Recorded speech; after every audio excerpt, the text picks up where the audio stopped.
हमारे भारत देश में अजीब और गरीब और डरावनी घटनाओं की कोई कमी नहीं है। गांव देहातों में आज भी कई लोग मानते हैं कि हमारे आसपास कुछ ऐसी शक्तियां मौजूद हैं जो इंसान के शरीर तक को अपना घर बना लेती हैं। और कुछ ऐसा ही हुआ दिव्या के साथ। एक मासूम लड़की जिसकी जिंदगी अचानक एक खौफनाक मोड़ पर आकर थम गई। यह कहानी उत्तराखंड के एक छोटे से गांव लोहाघाट की है। लोहाघाट वैसे तो अपनी खूबसूरत वादियों के लिए जाना जाता है, लेकिन वहां का एक इलाका अबाई खड्ड लोगों में दशकों से दहशत का नाम बना हुआ है। कहानी शुरू होती है दिव्या नाम की एक 17 साल की लड़की से, जो अपने माता पिता और दादी के साथ गांव में रहती थी। दिव्या पढ़ने में तेज लेकिन स्वभाव से शांत और अकेली रहने वाली लड़की थी। गांव के बाकी बच्चों से वो कम ही मिलती थी। उसका ज्यादातर वक्त किताबों और अपनी दादी की कहानियों में बीतता। एक दिन दिव्या की मां ने उससे कहा, बेटिया जंगल से थोड़ा लकड़ी ले आ, आज चूल्हे में लकड़ी खत्म हो गई है। दिव्या ने सिर हिलाया और टोकरी उठाकर जंगल की ओर निकल पड़ी।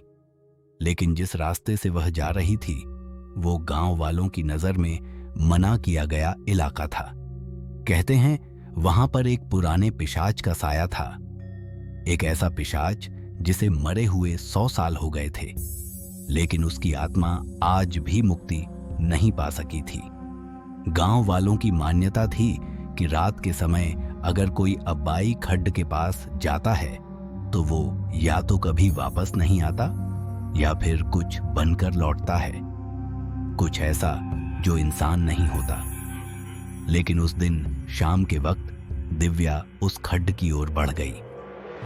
सूरज ढल रहा था और पेड़ों की परछाइयां अजीब आकार ले रही थीं। वहां पहुंचकर दिव्या ने देखा कि झाड़ियों के पीछे कोई खड़ा है, एक लंबा काला और डरावना साया। अगले पल दिव्या की चीखें पूरे जंगल में गूंज गईं और फिर सन्नाटा। जब रात तक दिव्या वापस नहीं लौटी तो गांव के कुछ लोग टॉर्च लेकर उसे ढूंढने निकले। करीब 2 घंटे बाद उन्हें दिव्या एक सूखी नाले के पास पड़ी मिली, लेकिन वो दिव्या जैसी नहीं लग रही थी। उसकी आंखें आधी खुली थीं, लेकिन उनमें सफेद की जगह गहरा लाल रंग दिख रहा था। उसके मुंह से झाग निकल रहा था और शरीर बुरी तरह कांप रहा था। उसे उठाकर घर लाया गया और तभी से शुरू हुआ असली डर। घर में आते ही दिव्या ने अचानक जोर से हंसना शुरू कर दिया। वो आवाज इंसानी हंसी जैसी नहीं थी, वो थी जैसे कोई जानवर गरज रहा हो। उसकी मां और दादी डर के मारे एक कोने में सिमट गईं। उसके पिता ने तुरंत गांव के पुजारी को बुलाया। पुजारी ने आते ही दिव्या को देखा और एकदम पीछे हट गए। यह अब इंसान नहीं है, इसमें किसी आत्मा ने घर कर लिया है, उन्होंने कांपती आवाज में कहा। जब पुजारी ने मंत्र पढ़ने शुरू किए तब दिव्या जमीन पर जोर जोर से पटकने लगी। उसकी आवाज मर्दों जैसी भारी हो गई थी। तुम सब मुझे नहीं रोक सकते, यह शरीर अब मेरा है। गांव के बड़े बुजुर्ग इकट्ठा हुए और तय किया गया कि दिव्या को ब्रह्मशिला वाले बाबा के पास ले जाया जाएगा। वो बाबा पहाड़ों के बीच रहते थे और माना जाता था कि उन्होंने कई बार आत्माओं को शरीर से बाहर निकाला था। अगले दिन दिव्या को 4 लोग मिलकर खाट पर बांधकर बाबा के पास ले गए। रास्ते भर वो चीखती रही, गालियां देती रही और एक बात बार बार दोहराती रही, अगर मुझे निकाला गया तो ये लड़की मर जाएगी, ये शरीर अब मेरा है। जब ब्रह्मशिला बाबा ने दिव्या को देखा तो आंखें बंद कर कुछ क्षण ध्यान में बैठे रहे, फिर बोले, यह पिशाच आत्मा है, बहुत पुरानी और बहुत ताकतवर। यह लड़की अब अंतिम दौर में है। अगर देर की गई तो ये आत्मा इसके जरिए औरों को भी नुकसान पहुंचाएगी। बाबा ने एक विशेष पूजा का आयोजन किया। मंत्र, हवन, गंगा जल और नींबू मिर्च का एक विशेष प्रयोग शुरू हुआ।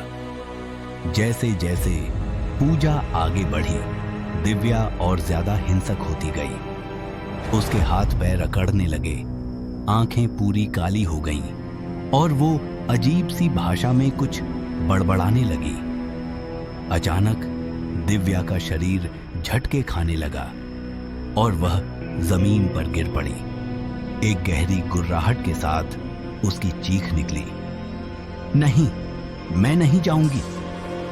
बाबा ने तब आखिरी बार एक मंत्र पढ़ा और दिव्या के ऊपर गंगा जल छिड़का। उसी पल उसके शरीर ने एक जोर का झटका लिया और वो बेहोश हो गई। 3 घंटे बाद जब वो होश में आई, उसकी आंखें सामान्य थीं। उसने धीरे से पूछा, मैं कहाँ हूं? दिव्या को कुछ याद नहीं था। उसे बस इतना याद था कि वो जंगल में लकड़ी लेने गई थी। उसके बाद सब धुंधला था। बाबा ने सबको चेतावनी दी, इस लड़की को अब 2 हफ्ते तक इस मंदिर में रहना होगा। उसकी रक्षा करनी होगी, क्योंकि पिशाच आत्माएं जल्दी हार नहीं मानती। आज भी दिव्या लोहा घाट में रहती है। अब वो ठीक है, लेकिन अबाई खड्ड के उस रास्ते पर कभी नहीं जाती। गांव वाले उस घटना को आज भी याद करते हैं और बच्चों को बार बार समझाते हैं। जंगल में सब कुछ पेड़ नहीं होते, कुछ आंखें भी होती हैं जो तुम्हें देख रही होती हैं।